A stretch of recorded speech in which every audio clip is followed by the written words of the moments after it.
Sa pagbabalik ng ating balitaan, ang judo ay isang uri ng martial arts na popular sa buong mundo. Ngunit alam nyo ba na hindi lamang ito ginagamit pang sports? Sa halip, ginagamit na rin ito para sa self-defense. Kung bakit? Alamin natin yan sa report ni Cheska Aguiluz.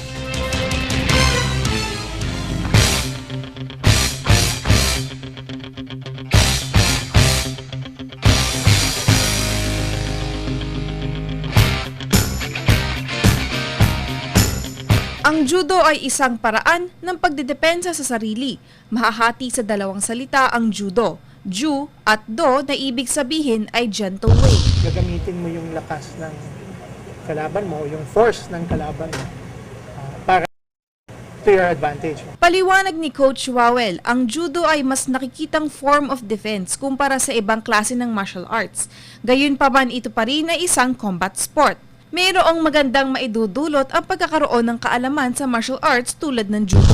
Nagde-develop yung alertness mo, nagde-develop yung confidence mo, no, in a stressful situation.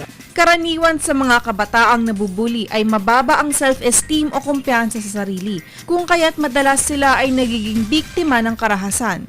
Para naman sa mga kabataan na hindi gaanong athletic, hindi ito anya hadlang upang hindi matuto. Kung wasto ang paraan ng pagtuturo, tiyak na matutulungan sila na magkaroon ng matatag na kalooban. Para sa Telebisyon ng Bayan, Cheska Aguiluz.